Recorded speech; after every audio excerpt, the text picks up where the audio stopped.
What if everything you knew about your childhood, your name, your parents, your past was a lie designed in a laboratory? What if your entire identity, the name you answered to the man you called father, the future you worked for, was nothing more than the aftermath of an experiment you never consented to? Elijah Grant had everything the world could admire: power, brilliance, success. But beneath the tailored suits and polished boardrooms, his life was a fortress built on lies. It all started with 5 words scrawled on an unmarked envelope: "You were never his son." Most people would have thrown it away. Elijah almost did. But something about the handwriting, the weight of the silence it carried, it clung to him like a shadow. And when the second letter came, this time with a photo of a baby he couldn't remember, and a woman he'd never seen, he could no longer look away. That moment cracked the surface of a reality Elijah had never questioned. The man who raised him, Richard Caldwell, wasn't just a father figure, he was the architect of a decades-long cover-up. The more Elijah uncovered, the darker it got. His birth mother, Angela Monroe, had once been a promising nurse. Until one day in 1993, her newborn son vanished under the fluorescent lights of St. Dominic's Hospital. The hospital called it a complication. They said her child had died. But behind that cold word was a far more chilling truth. Elijah had been taken intentionally by men who called it science. They called it the Phoenix Protocol. 5 children, 5 mothers, 5 erased identities. Elijah wasn't just stolen, he was selected. Raised in isolation, monitored, measured, conditioned, and now 30 years later he was about to burn the system that created him to the ground. This is not just a story about finding your family. It's a story about dismantling the machinery that tells us who we're allowed to be. It's about memory, anger, healing, and the terrifying power of the question, what if everything you know about yourself was planted there by someone else? Don't scroll away. Because this story isn't fiction, it's a mirror. And sometimes the person staring back at you isn't who you think they are. From the outside, Elijah Grant's life looked like the blueprint of success, a sleek ascent into the upper echelons of biotech innovation, marked by Forbes features, private conferences, and the quiet envy of his peers. At just 32, he was the youngest executive in the sector to lead a multi-million-dollar acquisition, the kind of figure spoken about in hushed tones at investor dinners and trade summits. He spoke fluently in clinical trials, protein mapping, and genetic algorithms, yet dressed with the tailored coolness of someone raised with access, not hustle. His manner was calm, calculating, but never arrogant, someone who had been groomed not just to perform, but to dominate with grace. Behind every accolade, however, stood one towering shadow: Richard Caldwell, tech tycoon, founder of Caldwell Enterprises, and the man who had raised Elijah from infancy as his own son. Richard was a legend in the world of private biotech, feared in boardrooms, praised in journals, and whispered about in political circles for his connections that ran deeper than any public audit trail. Elijah had grown up within those marble halls and mirrored elevators, his lullabies replaced by quarterly reports, his field trips consisting of lab tours and off-the-record meetings with foreign partners. He had never questioned it. Richard had taken him in, loved him in his own rigid way, provided every possible advantage, and expected only excellence in return. Their bond was never warm, but it was built on a language Elijah learned to speak fluently: results, discipline, presentation. He was raised in penthouses and research facilities, tutored by the best minds, coached in emotional control, and taught early on that failure wasn't an option, it was an insult. Friends were few, empathy was trained out, and every emotion was filed away beneath precision and logic. Elijah never had a moment that felt truly like childhood, but he assumed no one in his world did. He had everything, and yet nothing was ever quite his own. No baby photos lined his desk. No bedtime stories lingered in memory. Only numbers, names, expectations. Still, he believed in the story he was told, that he was chosen, that Richard had saved him from an uncertain fate, plucked him from obscurity to shape him into something remarkable.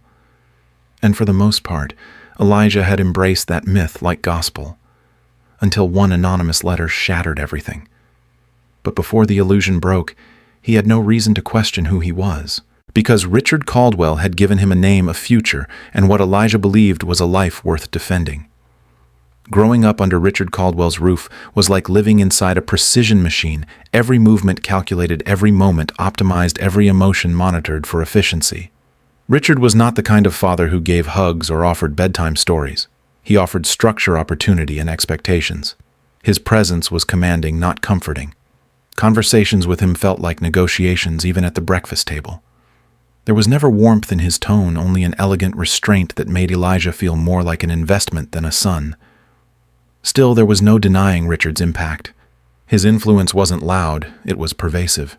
He had a way of entering a room and shifting the air, of looking at people like he was already 10 steps ahead of their thoughts. Elijah learned early on that love in this house wasn't spoken.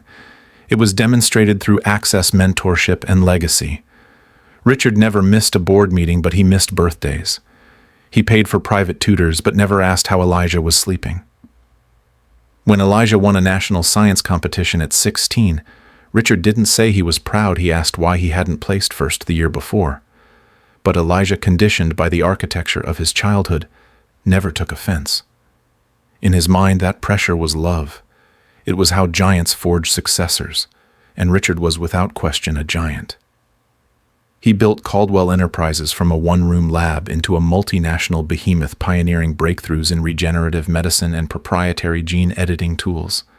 His reputation was carved into patents and political donations, and his mentorship style, harsh, demanding, brilliant, had turned dozens of protégés into industry leaders. Elijah was the most prized among them. Yet, even in private, their bond lacked the intimacy of real family. Dinners were silent, unless business was discussed. Vacations were rare and always linked to conferences or acquisitions. And every gesture of generosity came with an invisible price: loyalty, secrecy, perfection.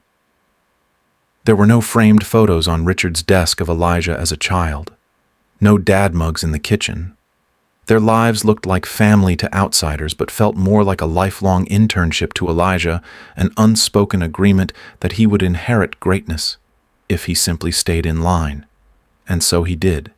He became the echo of Richard's ambition, molded into something precise and powerful. But deep down in the quiet moments, he rarely allowed himself. Elijah sometimes wondered what it might have felt like to be held, not shaped to be loved for simply existing, not for what he could become. It arrived on a Thursday afternoon, wedged between a couriered package of clinical reports and a routine legal envelope from Caldwell Enterprises' compliance team. At first glance, the unmarked white envelope didn't stand out. There was no return address, no name, just Elijah's name typed neatly on the front. No title, no salutation, just Elijah Grant. He almost tossed it aside. But something about its weightless silence tugged at him. When he finally slid it open with the blade of his letter opener, a single sheet of ivory paper slid out. The message was printed in stark, unforgiving black font, no introduction, no explanation. Just one line that detonated the axis of his world. You were never his son. For a moment, Elijah simply stared at the words, unblinking. His breath stalled somewhere in his chest, suspended between disbelief and confusion. It wasn't just the message that rattled him, it was the precision of its delivery. No threats, no demands. Just truth, or at least the suggestion of it, handed to him like a grenade with the pin already pulled. He read it again, hoping it would rearrange itself into something less absurd, less impossible. But it didn't. And something in his gut, the part he had long trained to silence in favor of data, logic, and order, twitched. He tried to laugh it off that evening, even joked to his assistant that someone was probably pulling a cruel prank. But the letter followed him home like a shadow. It sat on his nightstand while he pretended to sleep. It resurfaced in his mind during a routine strategy call the next morning. And when he finally stood across from Richard that evening, watching the man pour his usual 2 fingers of scotch with mechanical grace, Elijah found himself staring harder than usual, wondering. He realized then how little he truly knew. No birth photos, no stories of toddler tantrums or scraped knees, no fading childhood memories that could anchor him to certainty. Just the myth he had inherited that Richard Caldwell had chosen him, shaped him, and launched him. But what if he hadn't chosen at all? What if he had taken? The letter had no signature, no context yet. It had managed to unravel decades of certainty in a single breath. And Elijah couldn't stop thinking about it. If it was a lie, it had no legs. But if it was the truth, everything he believed about himself, his identity, his achievements, his place in the world, was built on a theft. The paper may have been thin, but the fracture it created ran deep. Days passed, but the silence didn't last. Just as Elijah began convincing himself that the anonymous letter was an anomaly, some cruel hoax designed to destabilize him before the annual shareholders' summit, another envelope arrived. This time it wasn't unmarked. The handwriting on the front was elegant, almost maternal, written in soft blue ink that stood in contrast to the harsh message it carried. Inside were two items, a small photograph and a creased photocopy of a birth certificate. The image, old and faded at the corners, showed a newborn swaddled in a hospital-issued blanket, eyes barely open, mouth pursed mid-cry. It wasn't a studio photo or something taken for keepsake. It looked clinical, like documentation. Yet as Elijah studied the contours of the child's face, the shape of the nose, the deep-set eyes, the slight cleft in the chin, he felt a jolt, quiet but unmistakable. He had seen that face before. In the mirror. The birth certificate was even more jarring. Typed in a standard hospital format, it listed the child's name as Elijah Monroe. The mother's name was clearly printed Angela Monroe. The father's name was left blank. His eyes scanned the document again and again, willing it to change to reveal some forgery mark, some hint of fraud, but there it was. Date of birth matched his own. The hospital listed matched the city Richard had always claimed he rescued him from. But the surname, the mother's name, those were entirely new. The letters didn't stop. Over the next 2 weeks, they arrived like clockwork. Each envelope contained a fragment of a life Elijah had never lived, a hospital bracelet with Monroe scribbled in faded Sharpie, a discharge slip with a redacted section labeled infant transfer, and another photo, this one, of a young black woman in a nurse's uniform, smiling faintly, but with tired eyes, holding a baby to her chest. Written on the back were the words, "He was taken." Elijah kept telling himself he didn't believe it. Yet he stopped throwing the letters away. He began scanning the documents, studying the handwriting, cross-referencing the hospital code, even checking Richard's travel history around the date of his birth. Each new piece added weight to a puzzle he never asked for but now couldn't ignore. Logic demanded verification. Emotions screamed that something was breaking. It wasn't just doubt anymore, it was erosion, slow and undeniable. The kind that crumbles identity from within piece by silent piece. Elijah had built his life on hard data. But these letters, these quiet bombs, were reprogramming everything he thought he knew. The name haunted him more than the documents themselves, Angela Monroe. It wasn't just the unfamiliarity of it that disturbed Elijah, but the deep emotional charge it carried, as if saying it aloud might unlock a door to a life he never lived. The more he stared at it, the more it seemed to echo in his thoughts like a question he didn't know how to answer. Angela Monroe, a name so ordinary and yet so dangerously disruptive. Who was she? Why had Richard never mentioned her? Why did no record of her exist in any of the stories he'd been told about his so-called adoption? Elijah had access to some of the most advanced digital archives in the biotech industry. He could trace the origin of synthetic enzymes across international labs, but when he searched for Angela Monroe in public databases, old hospital staff records, and even internal corporate logs, she barely left a footprint. All he found were fragments, a nursing license expired in 1994, a short-lived employment file at the now-defunct St. Elora Medical Center, and an address in Richmond, Virginia dated nearly 3 decades ago. It wasn't just curiosity driving him now, it was something primal. A name is never just a name when it has the power to unmake you. He repeated it silently in the shower, mouthed it in empty boardrooms, even whispered it once in the dark, just to hear how it sounded in his voice. Angela Monroe. She was listed as the mother on that birth certificate, the one that named him Elijah Monroe, not Elijah Grant. The first time he read that, he felt his insides twist with something he couldn't explain, grief perhaps, or betrayal, or a longing he'd never had the words for. And suddenly, He realized that the story Richard had told him, that he was saved from an orphaned life gifted a future by a man of power and vision, was too neat, too curated. The myth of his origin was beginning to fray, and Angela's name was the loose thread pulling it all apart. Who was she to him now? A ghost, a stranger, a mother he had never met, or someone who had never been allowed to meet him. Each new letter didn't just tell him more about her, they told him how much had been stolen. Not just memories, but choices, identity, love. He could no longer sit in silence while that name lingered in the air like smoke. Angela Monroe, the woman he'd never seen but who might be the only person who could tell him the truth. And for the first time in his life, Elijah wanted something that couldn't be calculated, funded, or inherited. He wanted to find her. The decision to hire a private investigator came quietly without ceremony, but it marked a turning point Elijah couldn't deny. He didn't tell anyone at Caldwell Enterprises, not even his assistant or closest legal advisor. There were instincts that couldn't be shared in boardrooms or buried beneath spreadsheets. This wasn't about strategy, it was about truth, and perhaps for the first time in his meticulously ordered life, Elijah was chasing something irrational. He found the name of the investigator through an encrypted forum used by tech executives needing discreet services.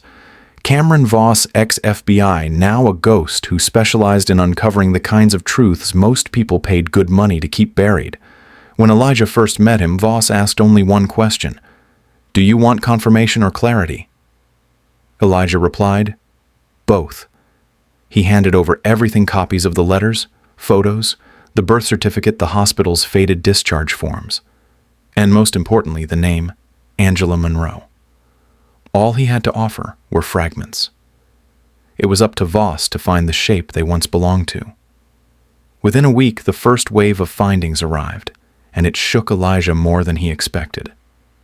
Angela Monroe had once been a licensed nurse at St. Elora Medical Center, exactly as one document suggested. She had no criminal record, no tax liens, nothing overtly suspicious. But her employment history stopped abruptly in 1993, the year of Elijah's birth. Her nursing license had been suspended under vague circumstances involving mental health evaluations, but no formal charges had been filed. Voss tracked her last known address to a run-down duplex in Richmond, Virginia, where she had lived for a short time after her suspension. After that, she seemed to vanish. No employment history, no social security activity, not even a public obituary. It was as though she'd been methodically erased. That alone was alarming, but what unsettled Elijah most was a note in Voss's report: multiple records sealed by private order, potential corporate shielding. Elijah didn't need a flowchart to understand what that meant. Someone powerful, someone with access to systems most people couldn't even name, had wanted Angela Monroe to disappear. And they had succeeded. Until now. Elijah stared at her faded ID photo Voss had managed to recover. Her eyes looked kind, but there was a tiredness there, as if the photo had been taken after something had broken inside her. She didn't look unstable. She looked silenced. The more Elijah studied that face, the more urgent everything became. This wasn't just a name on a certificate anymore. It was a person, and she had been buried alive by a system he might have unknowingly benefited from. The deeper Elijah dove, the more the threads led back to one place: St. Elora Medical Center. It was the name stamped on the discharge papers on Angela Monroe's last known employment records, and on the hospital bracelet with the surname Monroe scrawled in faded ink. But what should have been a trove of information turned out to be a black hole. When Elijah's legal team made an official inquiry to the state archives for St. Elora's medical records from 1993, the reply came back curt: no records available for that period. Files destroyed under administrative order. That single sentence triggered a storm of suspicion.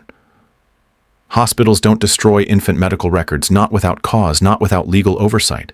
And this particular gap in the exact year of his birth was more than suspicious, it was surgical. Even attempts to recover data through third-party databases and insurance repositories yielded nothing but dead ends. Some files existed up until 1992, others resumed in 1994, but the entire year in between had been wiped clean like a deleted paragraph in a damning testimony. Elijah decided he had to see the place for himself. He took a private flight to Virginia under the guise of a biotech site review, arriving at the now-abandoned facility 2 days later. The hospital was a husk, a forgotten building with shattered windows, rusted door frames, and ivy crawling up its brick facade like veins returning to a corpse. St. Elora had been shuttered for nearly 15 years, condemned due to structural decay, but Elijah suspected the decay ran much deeper. As he stepped inside, dust curled around his shoes like smoke. The air was heavy not just with mildew, but with silence, the kind of silence that carried memory. The once sterile walls were now coated in graffiti and water stains, and overhead lights hung like broken bones from the ceiling. Still, some things remained: peeling room numbers, locked cabinets with jammed drawers, a broken cradle flipped in a corner. Elijah wandered through what used to be the neonatal unit, his breath slow, his chest tightening, as if the walls were watching. Then he found it, a directory map, still bolted to a decaying wall, and there, faded but legible, was the wing marked Maternity, Level 3. He stood frozen for a moment. This was the place where Angela Monroe had last been employed. This was where a baby named Elijah Monroe had likely been born. And this was where the truth had been swallowed whole, not by time but by intention. This wasn't neglect. This was erasure. And as Elijah turned to leave, one thought echoed louder than the others. If this building could talk, someone had gone to great lengths to silence it. It was Voss who tracked down the man. A former orderly named Gerald Sampson, now in his early 70s, retired and living in a modest apartment just outside Norfolk. His name surfaced in a payroll ledger salvaged from a local union archive, one of the few remaining documents connected to St. Elora's final operating years. When Elijah arrived, Gerald was cautious, at first eyeing him with a mixture of curiosity and wariness, as if unsure whether he was speaking to a journalist, a lawyer, or someone more dangerous. But the moment Elijah mentioned Angela Monroe, something in the old man's face shifted. He lowered his coffee cup slowly and said, almost in a whisper, "I was wondering when someone would come ask about her." What followed was not just a recollection, it was an unraveling. Gerald remembered Angela vividly, not just because she was one of the few black nurses on staff at the time, but because of her kindness, her patience, and the quiet weight she carried even before everything went wrong. He told Elijah that Angela had given birth to a baby boy in the spring of 1993. She was different after that. He said, voice low. Walked around the halls like she was being hunted, kept asking where her baby was. But they told her, told all of us, that the baby didn't make it. Stillborn, they said. But Gerald had doubts even then. He recalled how Angela screamed when they handed her the death notice, how she refused to sign anything, how just days later she was placed on administrative leave. Not long after, rumors spread that she had suffered a breakdown and was let go for mental instability. But Gerald never bought it. She wasn't crazy, he told Elijah firmly. She was grieving and scared. He remembered catching a glimpse of Angela the day she was escorted out, clutching a file, eyes red but dry, like someone who had cried every tear she had. Then she was gone. When Elijah showed Gerald the birth certificate and the photos he had received, the old man's hands trembled. "That's her handwriting," he said, tracing the edge of the envelope. "She never stopped trying to be heard." Gerald paused, looking Elijah in the eyes. "If what you're saying is true, that means they took your life from both of you." In that moment, Elijah felt a strange merging of timelines. His success, his identity, his very existence had all been built on a lie buried in a hospital that no longer stood under the watch of people who were never meant to be family. And now, for the first time, he had something beyond suspicion. He had a witness, a voice from the past finally speaking the truth. Elijah didn't plan the confrontation. It brewed within him for days until it could no longer be held back. He waited until Richard was alone, seated in his study at the Caldwell estate, the room soaked in the scent of aged leather cigar ash and curated silence. Elijah stood at the threshold longer than necessary, watching the man who raised him scribble notes in a leather journal as though nothing in the world was shifting. "We need to talk," Elijah said, and his voice was sharper than he intended. Richard didn't look up. You'll need to be more specific." Elijah stepped forward, gripping a folder in his hand so tightly the corners had curled. "Angela Monroe, St. Elora, 1993. That made Richard pause, but only for a second. Then he calmly set down his pen, leaned back in his chair, and regarded Elijah with that cold, practiced stillness he had mastered over years of boardroom negotiations and hostile takeovers. "I was wondering when you'd bring that up." The admission wasn't denial. It wasn't anything, really. It was a space left empty on purpose. Elijah took a deep breath. "You told me I was adopted. You told me my mother died." Was any of that true? Richard didn't blink. Some of it. And the rest, Elijah's voice cracked, now fury pressing against the back of his teeth. "You took me from her. You let me grow up believing I was abandoned." There was a flicker so brief it could have been imagined in Richard's eyes. Not guilt, not remorse, perhaps recognition. But it vanished quickly. "I gave you a life you could never have had," he said flatly. "She was a nurse, single, accused of mental instability. You were a case number. I turned you into a name." Elijah recoiled as if the words themselves were laced with poison. "You turned me into your legacy, a trophy, an experiment." Richard tilted his head slightly. "You don't understand the world you live in, Elijah. Nothing you are was stolen. It was redirected." The room felt colder now. Elijah could hear his pulse hammering. "You could at least say you're sorry." Richard stood slowly, walked past him to the bar, and poured himself a scotch. "Regret," he said, "is a luxury for the powerless." He didn't offer Elijah a drink, didn't offer comfort. Just turned his back and left the room as if the conversation were already over. But Elijah stood frozen in place, every truth he had chased now sharpened by the one thing he never expected: indifference. Not denial, not remorse. Just the calm cruelty of a man who believed he had done what was necessary. And in that silence, Elijah realized something devastating. Richard had never loved him. He had shaped him, owned him. And now Elijah would have to unmake that legacy piece by piece. In the days following the confrontation, Elijah began peeling back layers of documents, digital footprints, and encrypted reports like skin from an old wound. With Voss's help, he traced a thread that kept surfacing under different names: the Phoenix Protocol. The name sounded innocuous at first, like a wellness initiative or biotech research grant, but the deeper Elijah dug, the darker the truth became. The Phoenix Protocol was a covert medical experiment launched in 1991 under the guise of neonatal genetic enhancement. Funded by a shadow wing of Caldwell Biotech and masked through various shell organizations, it recruited, or rather appropriated, infants from low-income hospitals, primarily those with unstable maternal situations. The justification: undocumented subjects minimize legal risk. Elijah stared at those words on a scanned memo with nausea rising in his throat. According to the files, 5 infants were chosen during the program's second phase. Their identities were scrubbed from official birth registries, replaced with fabricated documents to support discrete adoptions into carefully curated homes tied directly or indirectly to powerful benefactors. Elijah was one of them. Subject Navro 5. The file didn't list names, only profiles. African-American male, healthy birth weight, mother deemed emotionally unstable post-delivery. High genetic compatibility score. Assigned to RIC. He didn't need to ask who RC was. What struck Elijah the most wasn't just the deception, it was the level of intention behind it. Richard hadn't just lied. He had selected him, groomed him. He'd orchestrated Elijah's entire life as part of an experiment in control performance and predictive potential.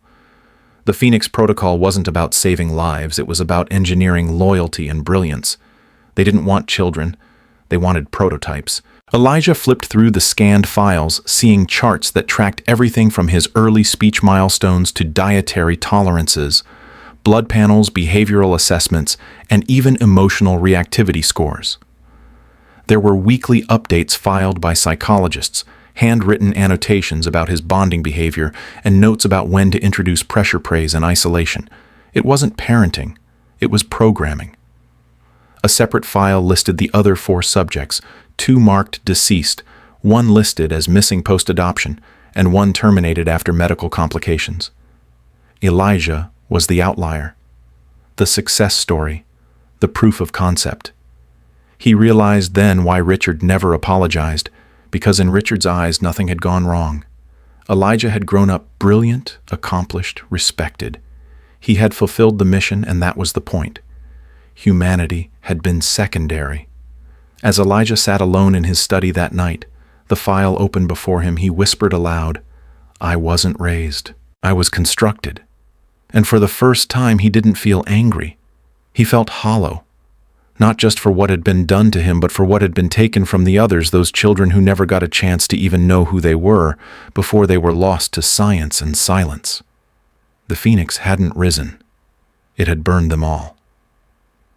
It was just past noon when Elijah arrived in Richmond.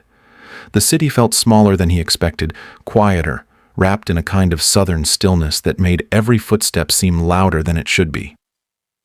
The address Voss had given him led to a modest one-story home nestled between rows of overgrown hedges and peeling fences, ordinary in every way except for what it held inside. He stood at the edge of the cracked driveway for a full minute, his hand trembling slightly before knocking. The door creaked open halfway, and there she was, Angela Monroe. Time had softened her face, but not dimmed it. Her hair, once tightly curled, had streaks of silver woven through, and her eyes, deep, warm, and alert, locked onto his with a sharpness that cut straight through the years. She didn't speak at first, didn't need to. She stared at him as if witnessing something both impossible and inevitable.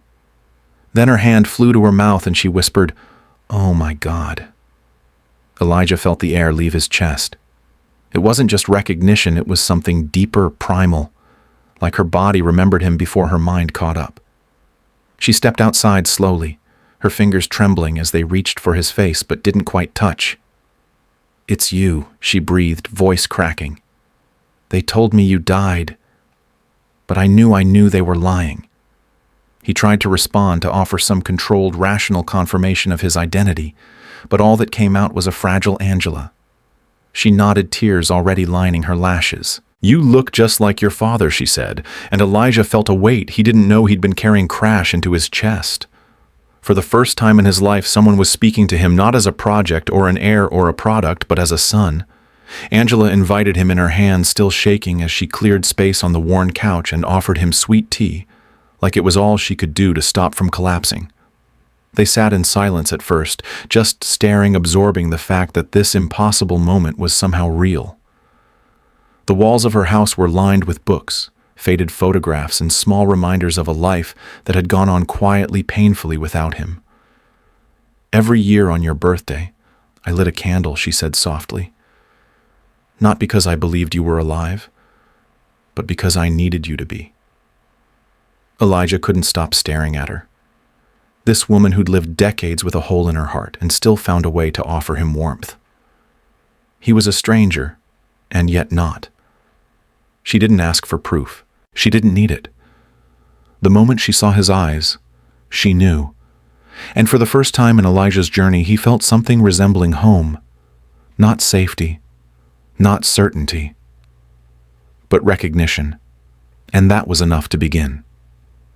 As they sat across from each other in the dim light of Angela's small living room, something unspoken filled the air. Grief, yes, but also the kind of aching relief that can only exist when a nightmare ends and reality begins to make sense again. Elijah watched her, trying to read every line on her face, every silent pause between words. Angela kept her hands clasped together on her lap knuckles, white as if she were afraid that if she let go, the moment would disappear. Then, almost in a whisper, she said, "They told me you were gone. They told me you died just hours after you were born. But I never believed them, not really. Not in my soul." Her voice broke and the dam of decades finally began to crack. She turned toward him fully, her eyes brimming with tears, and said, "Do you know what it's like to hold your child for just seconds only to be told you imagined it? They didn't even let me say goodbye. They said I was unstable, that I was confused. But I wasn't. I saw you. I felt you. And I never forgot." Elijah felt his throat tighten. He had imagined what this reunion might look like, but nothing had prepared him for the raw truth in her voice, for the devastation and hope that lived side by side in every sentence she spoke. Angela continued, "I screamed for days in that hospital. I begged for them to let me see your body, to let me hold you just once more. They sedated me. When I woke up, there was no record of your birth, no certificate, no sympathy, just silence. And everyone around me, even the people I thought I could trust, started treating me like I was broken." Her voice turned bitter, then softened again, and she looked away, blinking fast. "They took everything from me. But I knew deep down that you were still out there, that you hadn't died. A mother knows. And every year that passed, I waited for something, a sign, a whisper, anything to prove I hadn't imagined it all. And now here you are." Elijah reached for her hand then, and it was the first time they truly touched, not just skin to skin, but soul to soul. Her hand was warm, trembling, but it tightened around his like she was afraid he might vanish. "You're real," she said again, her voice barely audible. "You're here. And you survived."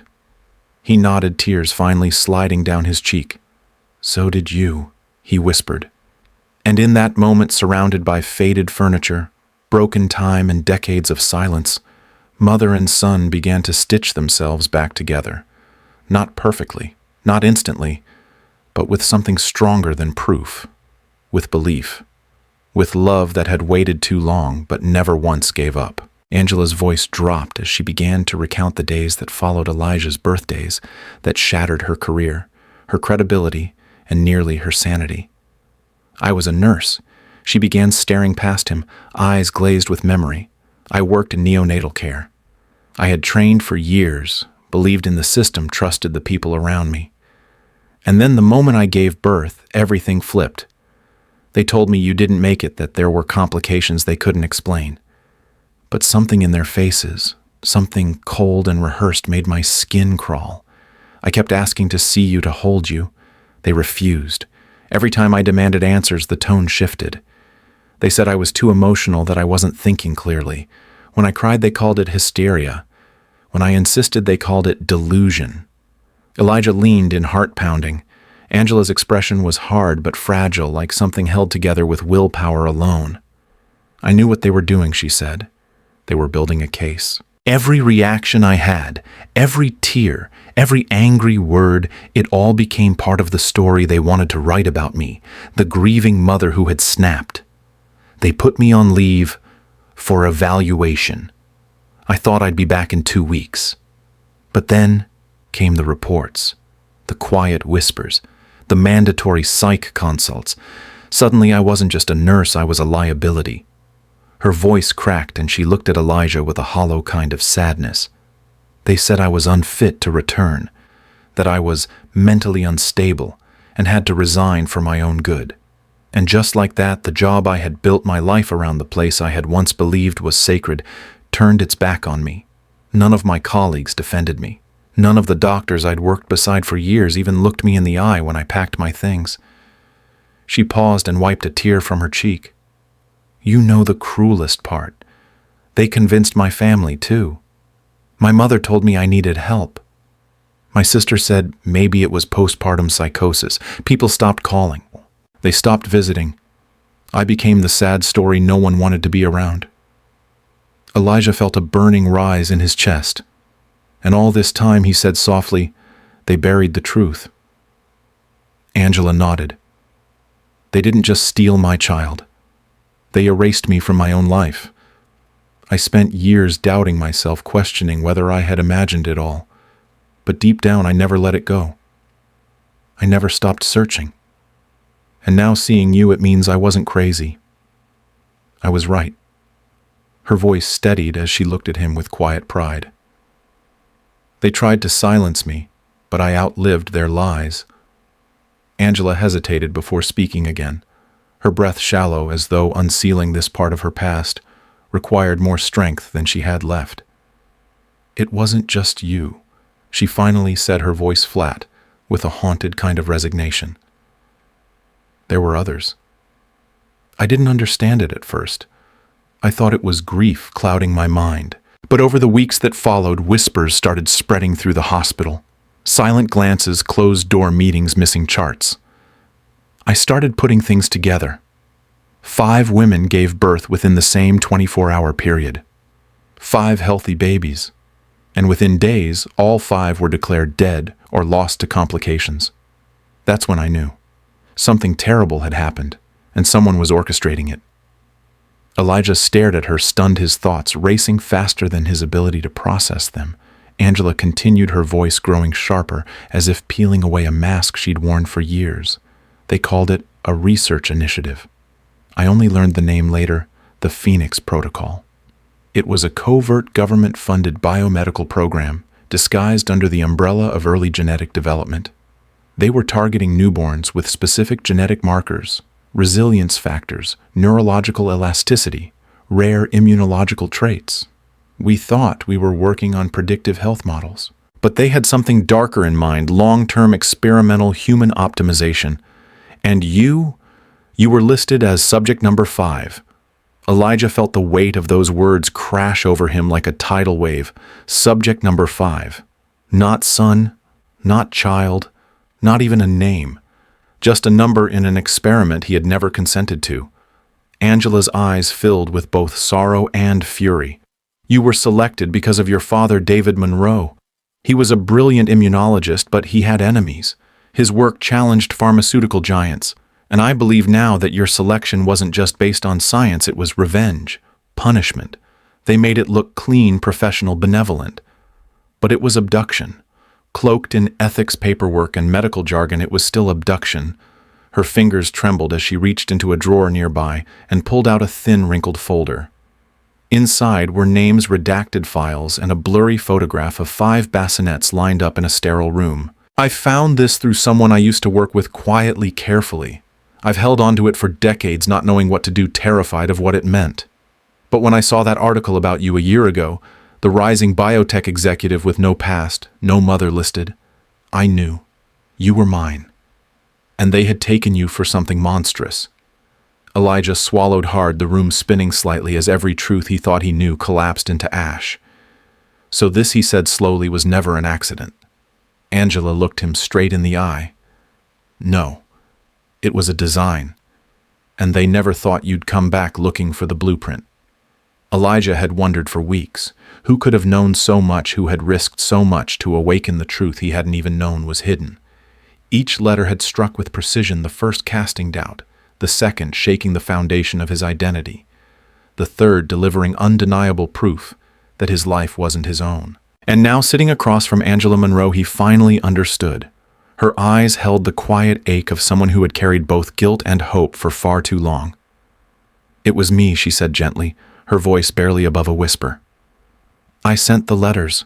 Elijah blinked, stunned. He had expected clues, maybe a second-hand witness, but never the woman before him, his mother who had lived in the shadows while piecing together a path back to him. I didn't know where to start, she admitted, twisting a worn handkerchief between her fingers. I didn't want to scare you or hurt you. But when I found your photo in that magazine article, the one about biotech's rising star, I stopped breathing for a full minute. Your eyes, they were David's. Your posture, your intensity. I knew.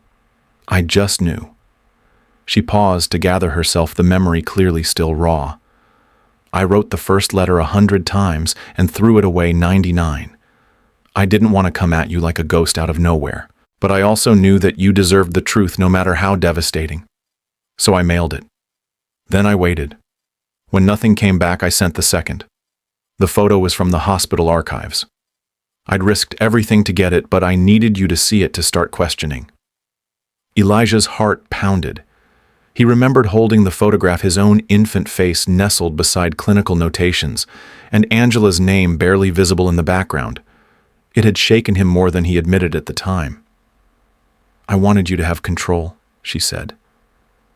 To decide for yourself if you wanted to find me. I didn't want to force my way in, not after everything you'd probably been told. So I sent the birth certificate. I knew that piece of paper would be the final thread, the one that would tug hard enough to pull you toward the truth. Elijah's throat tightened as he listened. Angela wasn't just a victim of the system that stole him. She had also been the architect of his reawakening. Her decision to reach out, despite the risks, had shattered the silence and ignited the unraveling of decades of lies. "Why now?" he asked softly. She looked at him with tear-glass eyes. "Because I couldn't die knowing I hadn't tried to find you. I owed you more than silence. I owed you truth, even if it came in pieces. And if those letters were the only way to get your attention, then I would have sent 1,000 more. The decision wasn't made in a dramatic declaration or a grand moment of resolution. It was forged in the quiet after the storm, in the space between pain and purpose." Elijah and Angela sat side by side no longer, as strangers bound by biology, but as survivors of a system that had tried to erase them both. What began as a desperate search for identity had become something larger, a mission not just to expose a buried truth, but to dismantle the machine that had orchestrated it. "We can't do this alone," Elijah said, his voice low but steady eyes fixed on the stack of documents they'd laid out like a crime scene puzzle across Angela's kitchen table. Patient files, old employment records, shell company paperwork, the Phoenix Protocol logs. No, Angela agreed, but we don't have to. And so they began to build something fragile at first, but quickly fueled by righteous momentum. Elijah contacted Lucas again, not just as a private investigator now, but as an architect of exposure. They needed timelines, testimony, digital forensics, and above all, proof that could stand against powerful denials. Angela reached out to old colleagues who had once been too afraid to speak. Time had softened their fear, and the world had changed. One nurse, now retired, agreed to go on record. Another provided copies of internal memos warning staff to avoid emotional entanglements with high-risk maternity patients. Each revelation was another crack in the wall. Elijah used his biotech clout to discreetly access corporate servers tied to Caldwell Genomics, posing as a consultant for a compliance review. What he found in encrypted archives made his blood run cold. Progress reports that referred to him not by name, but as Subject Dr. 05. Metrics tracking his every phase of development. Notes on emotional suppression success. An unsigned memo that read, "Caldwell has successfully implemented Phase 3.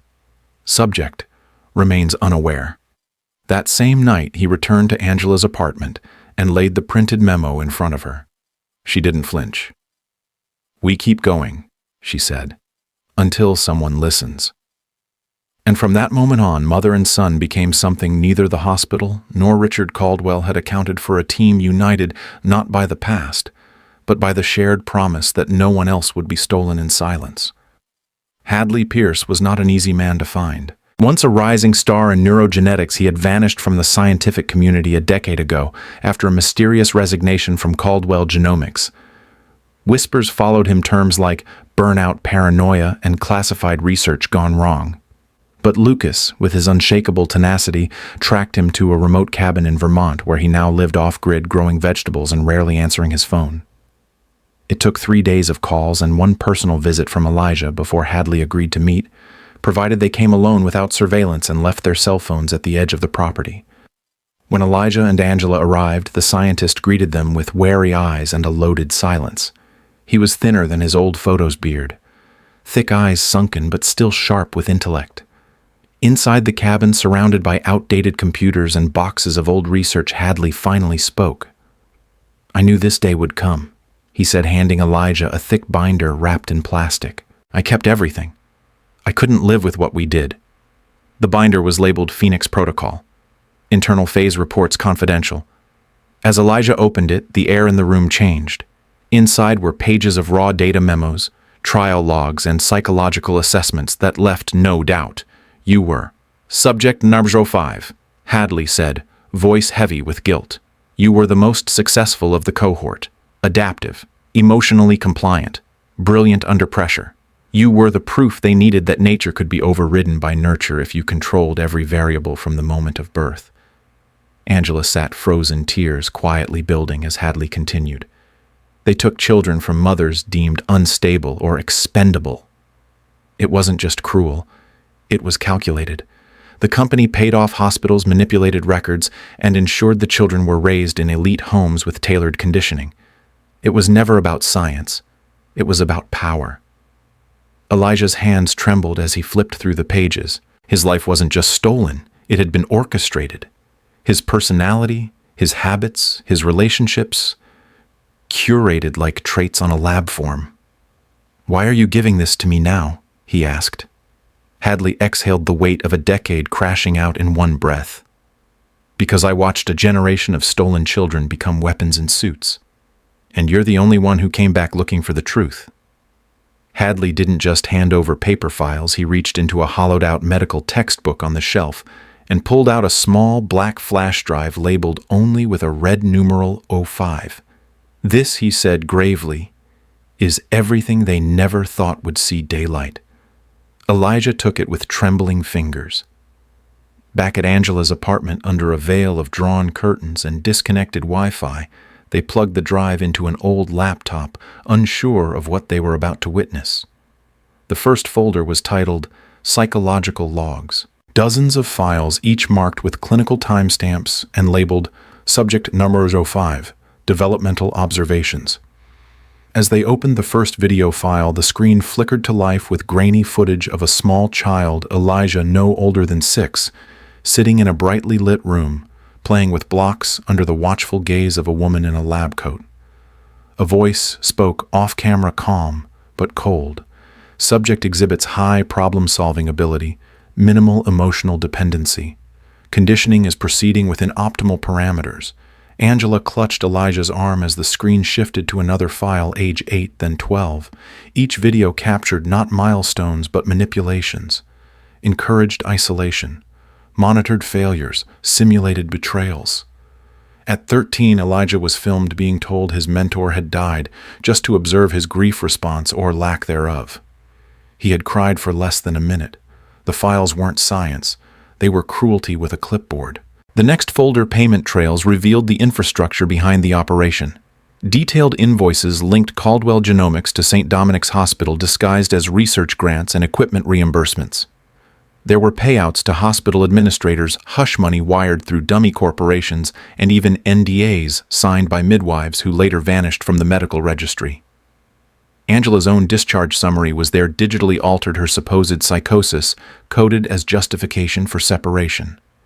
The final folder was a legal memorandum outlining Phase 4 of the program, potential expansion of conditioning to political and economic placements. Elijah stared at the screen, nausea twisting in his stomach. He wasn't a son. He was a template, a product of monetized trauma and weaponized nurture. And now, with every kilobyte of proof in his hands, he understood why so many people had disappeared to keep this buried. But he wouldn't. Not anymore. This wasn't just evidence. It was the match. And Elijah was ready to burn the lie down. As Elijah and Angela sifted deeper into the digital archive, a new folder emerged titled Subject Outcomes. It was colder than the rest, stripped of sentiment, organized like a statistical audit of lives unraveled. Inside, 5 subfolders bore the designations 01 through 05. Elijah hesitated before opening them, sensing that whatever lay inside would change not only how he saw himself, but how he understood the cost of his own survival. Subject 01 male, removed from a teenage mother in Ohio. Notes indicated strong early development, but escalating behavioral issues by age 11. At 17, he jumped from the rooftop of his boarding school. The report called it an unsuccessful trajectory. Subject terminated. Subject Malberzoa 2 female. Taken from a single mother who had been involuntarily committed post-birth. Raised in a high-pressure academic household. Began self-harming at 13, institutionalized at 15. Committed suicide in a psychiatric ward at 19. Notes blamed emotional non-compliance. Subject Narzo 3 status unknown. No name, no trace. Last psychological log dated at age 10 noted signs of questioning protocol. Surveillance lost shortly after. Internal memos speculated abduction, defection, or self-removal. No follow-up. Subject number 04 male. Initially promising. High cognitive scores, low empathy markers. At age 14, he set fire to the family's guest house. diagnosed with severe dissociative disorder, and was eventually committed to a state facility. Status: permanent psychological detainment. And then, subject number 05. Elijah read the notes with a hollow ache. Adapted to all stimuli. Exhibits high-functioning detachment. Demonstrates ideal blend of ambition, social mimicry, and emotional discipline. Subject is an optimal candidate for Phase 4 implementation. There it was in black and white. He wasn't just a success. He was the prize.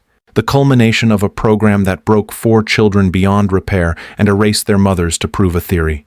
His achievements, his accolades, even his emotional restraint. They weren't just traits. They were outcomes. Engineered, praised, profited from. Angela sat in silence beside him, her hand resting gently on his. "You survived," she said, tears in her eyes. "But not because they made you strong, because something in you refused to break." Elijah stared at the screen, the faces of 4 forgotten lives flickering behind his own reflection. He was no longer just a man searching for truth. He was a living indictment, and the only one left to speak for those who couldn't. The timing felt almost too poetic to be real. Just as Elijah and Angela unearthed the full extent of the Phoenix Protocol's horror news broke across biotech channels, Richard Caldwell, visionary philanthropist and founder of Caldwell Genomics, was to receive the Lifetime Impact Award at the International Biotech Summit in San Francisco.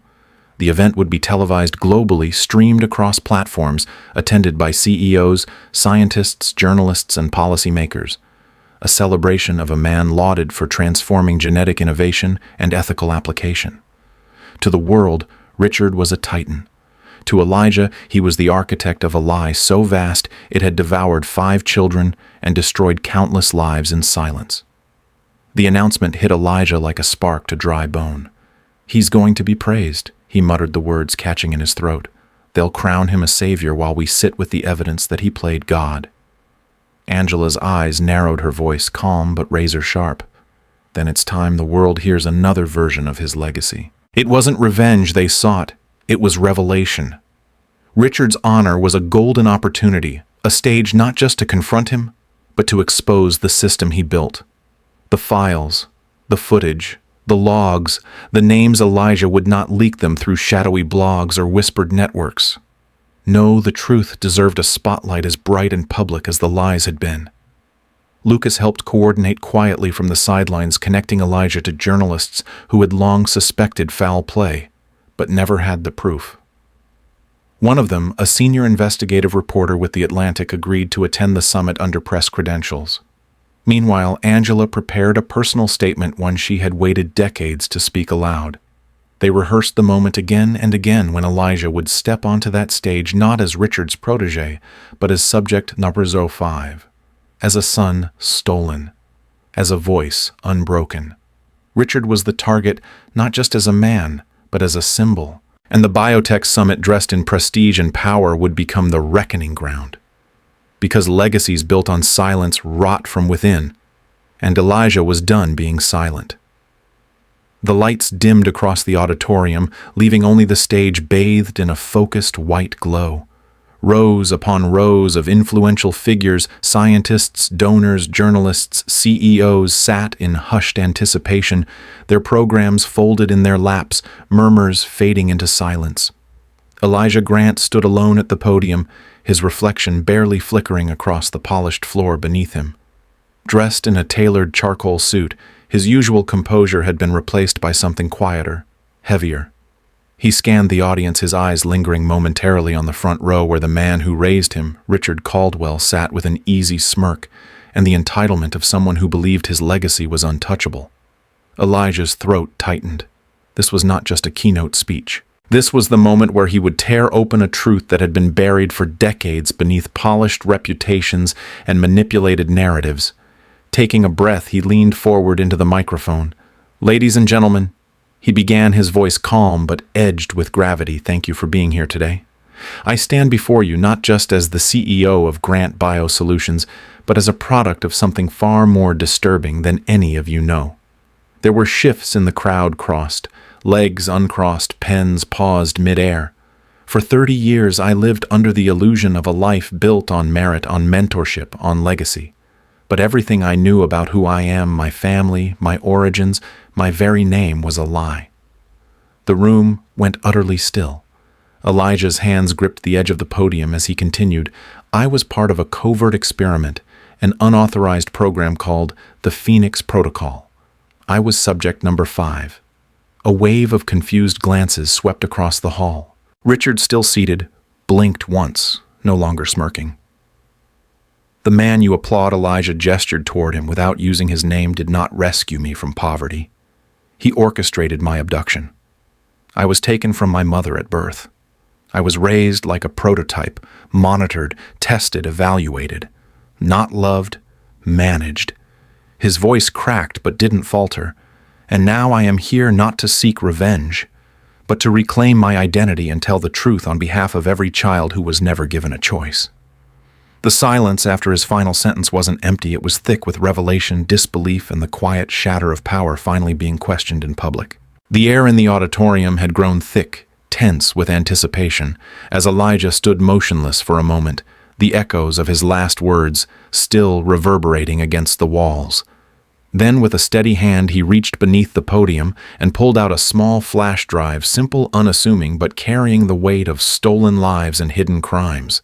He inserted it into the display system behind him, and as the first slide appeared on the massive screen, the crowd leaned forward instinctively as if bracing for a blow they didn't yet understand. The Phoenix Protocol. Elijah announced, his voice no longer shaking, was a covert medical genetic program initiated under the guise of neonatal care in the early 1990s. But its true purpose was not healing, it was engineering. Gasps rose from the front rows. Using falsified consent forms and forged birth records, the program targeted vulnerable mothers, many young, poor, or alone, who were told their newborns had died during labor. In reality, their children were abducted, repurposed as test subjects in long-term bioenhancement trials. A new slide appeared, rows of anonymized medical files, each labeled with subject numbers. Subject number 01 through subject number 05. Elijah's name was next to 1. I was subject 5, he said quietly. My entire upbringing was shaped by manipulated environments, tailored education, curated trauma. My physiology was studied obsessively. Metabolism, emotional resilience, cognitive elasticity.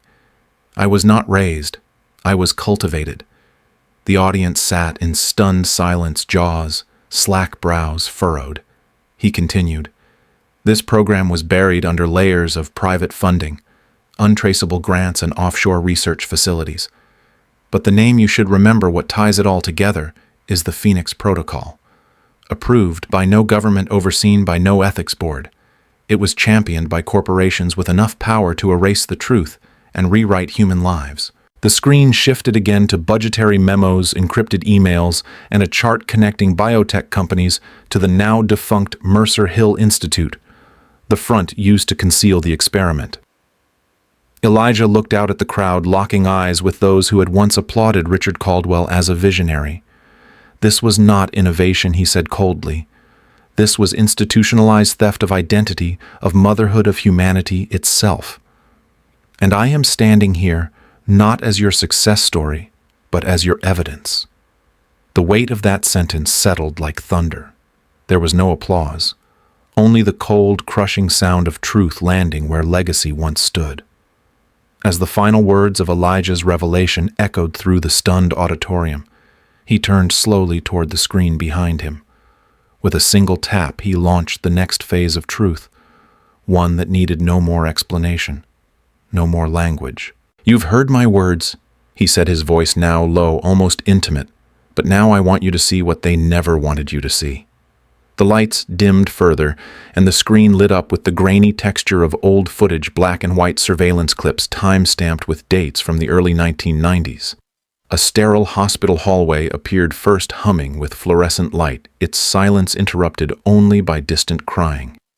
The camera panned to a nursery ward where 5 incubators stood in perfect symmetry, each labeled only by number. A nurse's hand hovered hesitantly over one, pausing on subject number 5, before quickly withdrawing, as though even touching the child had consequences. The room was silent now, the audience captive. The footage cut to a cold lab room, glass walls, heart rate monitors, and a baby hooked to sensors that beeped in unnatural rhythm. A scientist expressionless logged data into a terminal while the infant's limbs flinched involuntarily.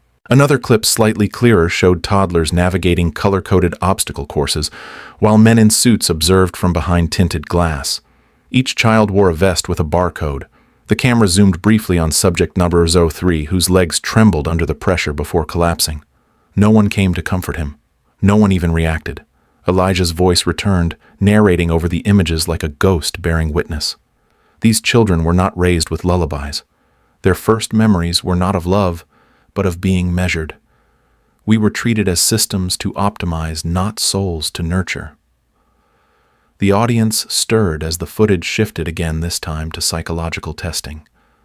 A young Elijah, perhaps age 9, sat alone in a white room staring straight ahead while images of violence, death, and isolation flashed before him. He didn't cry. He didn't move. He had been trained not to react. What you're seeing, Elijah said, is not fiction. It's not dramatization. These clips were never meant to see the light of day, but thanks to a whistleblower and a dying conscience, they found their way to me. The screen went black. The silence that followed was unbearable, more suffocating than any scream. In that moment, the auditorium didn't feel like a venue, it felt like a courtroom, and every eye on Elijah felt like a jury waking from a lifelong deception. The room had fallen into a silence so complete, it bordered on sacred, the kind of stillness that precedes either destruction or deliverance.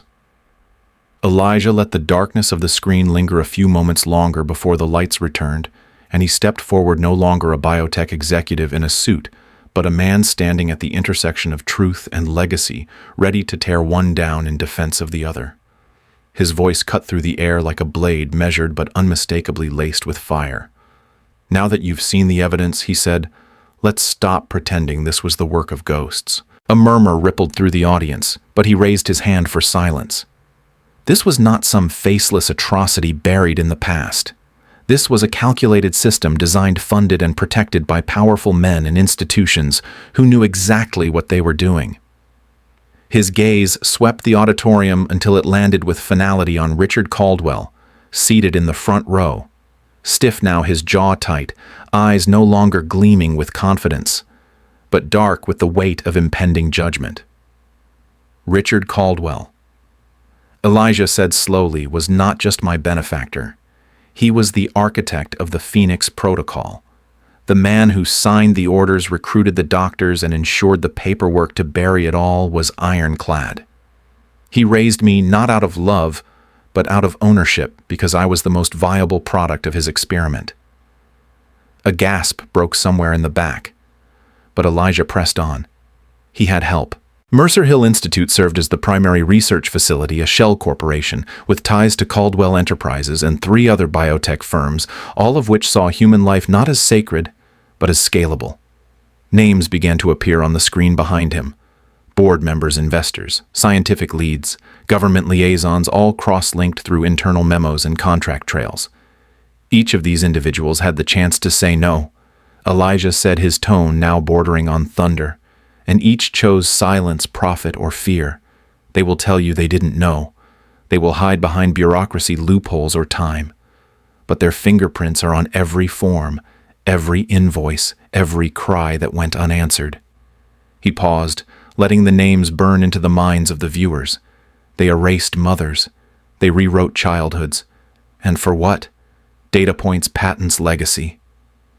Elijah stepped back from the podium, his breath steady, his eyes locked on Richard. "You wanted your name remembered, Richard. It will be. Just not the way you planned." The aftermath was not gradual. It was immediate, violent, and irreversible. Within minutes of Elijah's final accusation, the auditorium descended into a chaotic blend of outrage, disbelief, and stunned silence that cracked like thunder beneath the surface. Phones lit up across the rows, news alerts flashing faster than they could be read. Reporters, once content to observe from the press section, now scrambled to the exits, already dialing into studios with breaking headlines. Billionaire Richard Caldwell accused of orchestrating illegal human trials. Phoenix Protocol whistleblower exposes corporate eugenics scandal. By the time Elijah stepped off the stage, camera crews had begun to swarm the building. Live broadcasts ignited in real time, and by nightfall, every major network across the country, CNN, MSNBC, even conservative outlets once favorable to Caldwell's empire, were running non-stop segments dissecting the footage, the files, and most damning of all, the silence.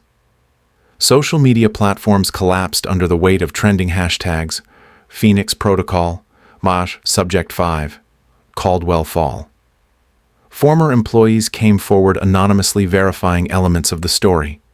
A nurse claimed she was paid to falsify birthing records. A junior researcher leaked an audio recording of Caldwell approving accelerated testing on viable subjects. The public response wasn't just outrage, it was betrayal. Richard Caldwell had been a household name, a philanthropist, a man who funded children's hospitals and awarded scholarships to aspiring scientists. But now those same institutions were racing to sever ties, releasing carefully worded statements denying knowledge, condemning the alleged practices. Boards convened emergency meetings. Investors pulled out overnight. By the end of the week, Caldwell Enterprises stock plummeted 63%, and regulatory agencies launched multi-pronged investigations. In a stunning move, broadcast live, the Caldwell Foundation Board voted unanimously to remove Richard from all leadership roles.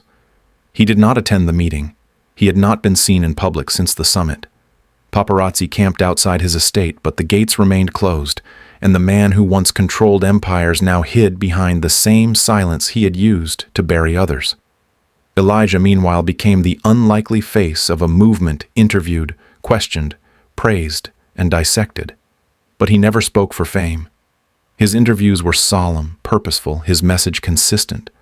This wasn't about vengeance, it was about exposure, truth, and the thousands of lives still hidden behind polished corporate logos.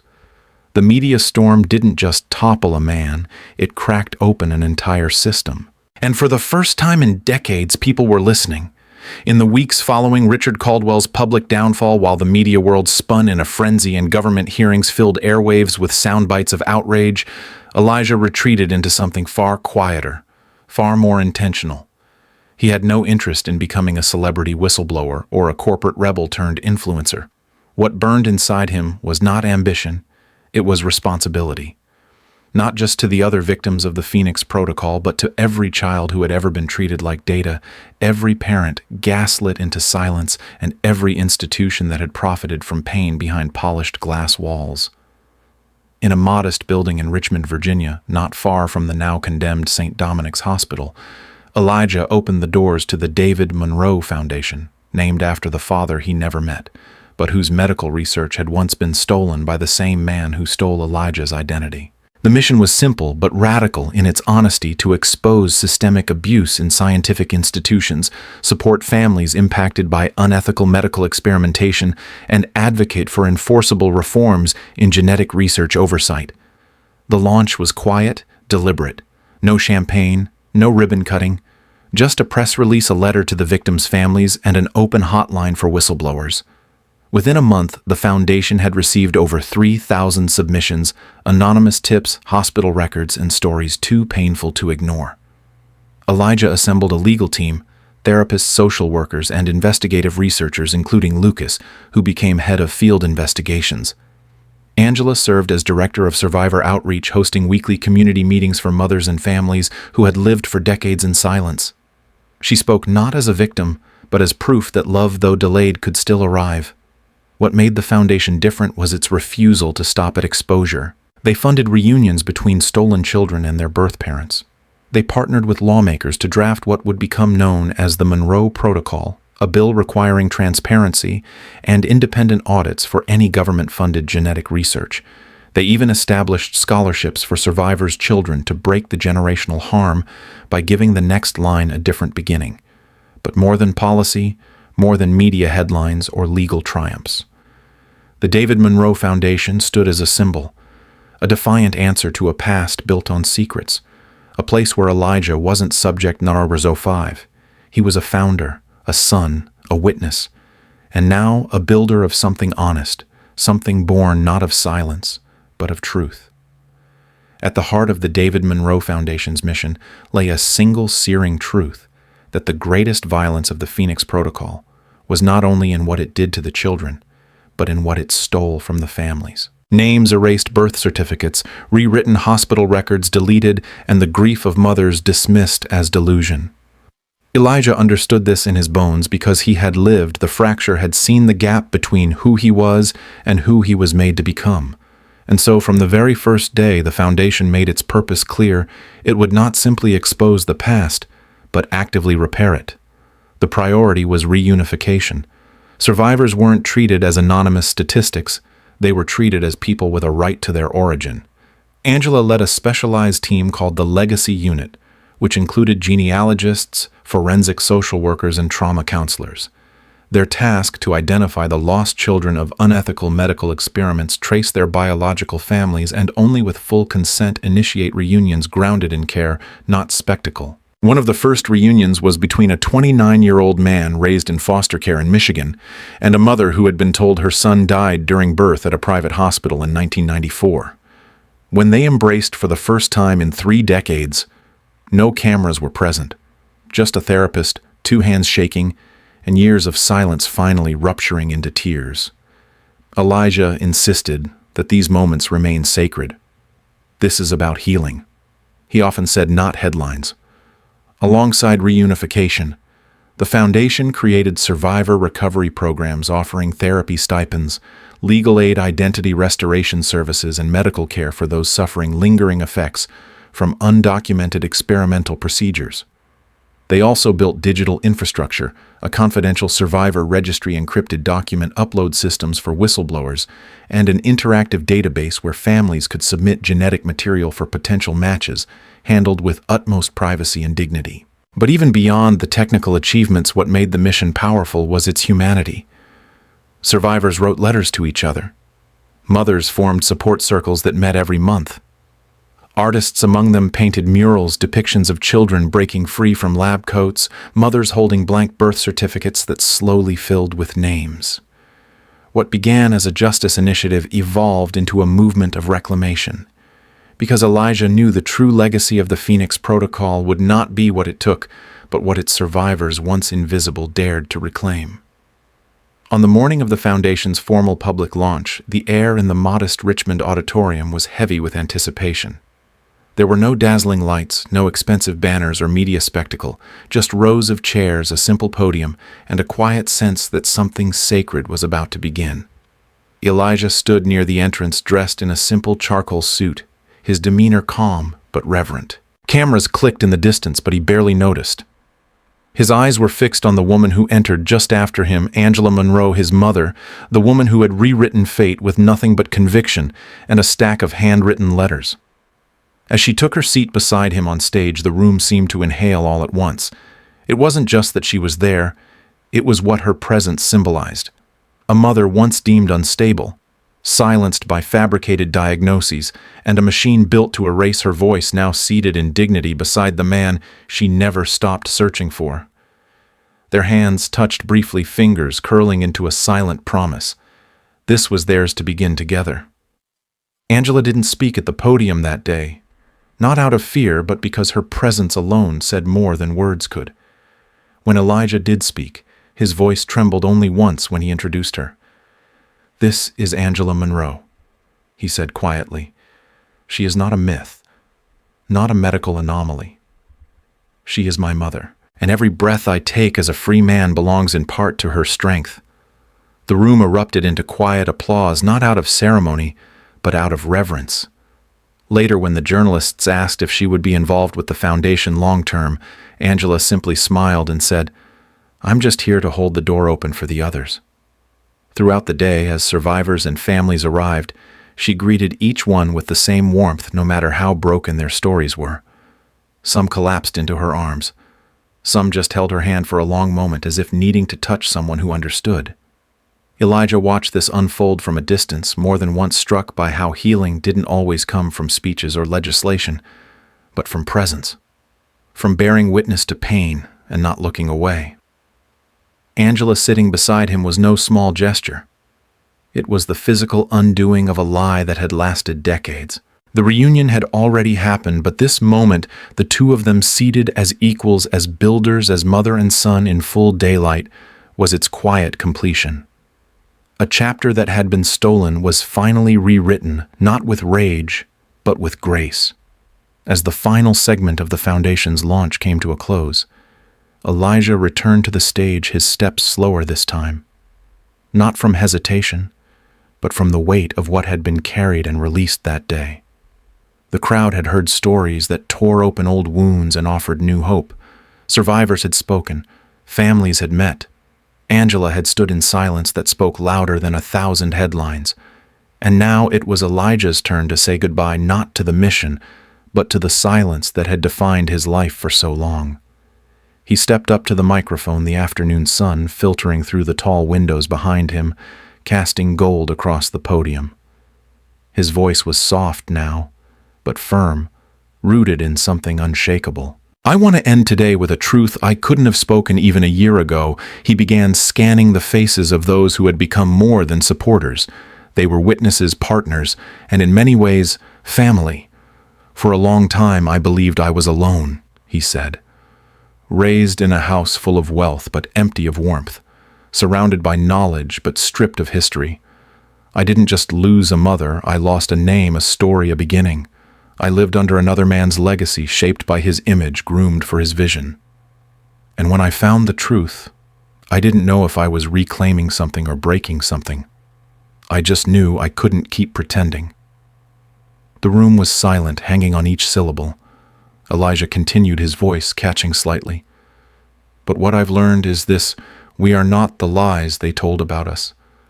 We are not the data points they reduced us to. We are not the ghosts of experiments past. We are real. We are here. And we are enough. He turned then just slightly toward Angela, seated in the front row, her eyes glistening. For a long moment it was only the two of them. Then he stepped away from the podium, walked down the few steps to her, and took her hand. He faced the room once more. "You were hidden," Elijah said, his voice warm and unwavering, not lost. "And now, we're finally home."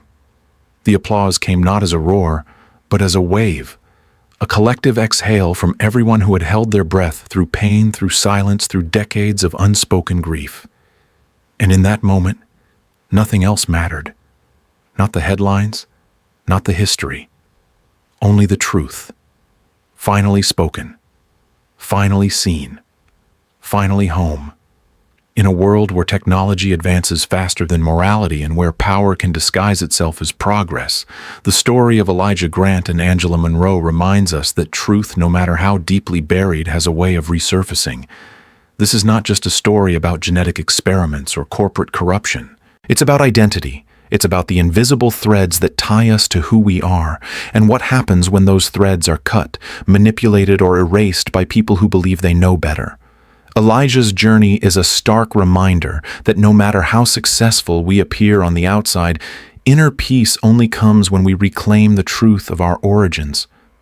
And Angela, once labeled unstable and discarded by a system that feared her truth, stands as living proof that a mother's love is not a weakness. It is a force more enduring than deception, stronger than silence. In real life, most of us won't find ourselves at the center of a global scandal, or standing in front of a podium with the world watching. But many of us do live with unanswered questions, fractured family ties, or quiet pain from stories that were never told. The lesson here is simple but powerful. Do not ignore the quiet discomfort inside you. If something feels wrong, if something feels missing, investigate it. Ask questions even when you're afraid of the answers. Sometimes healing doesn't start with certainty, it starts with courage. The courage to dig, to confront, to speak, even if your voice shakes. And perhaps most importantly, we learn that legacy isn't something we inherit from those who raised us, it's something we choose to build. Elijah could have stayed silent, could have kept his place at the top of the corporate world and lived a lie, but he chose truth over comfort, justice over reputation. And in doing so, he gave not only himself, but hundreds of others a chance to heal. That's the kind of legacy that changes the world, not in headlines, but in homes and hearts, and in futures made whole again. So as you reflect on this story, ask yourself, what parts of your past have you buried too deeply? What truths are you afraid to face? And what would happen if you decided to finally uncover them? If this story moved you, leave a comment below. Whether it's a thought, a memory, or just a reflection of what this meant to you. Save this video to revisit when you need a reminder of the power of truth. And don't forget to subscribe because we have more stories coming that aren't just meant to inform but to heal. Let's uncover truth together. Cover.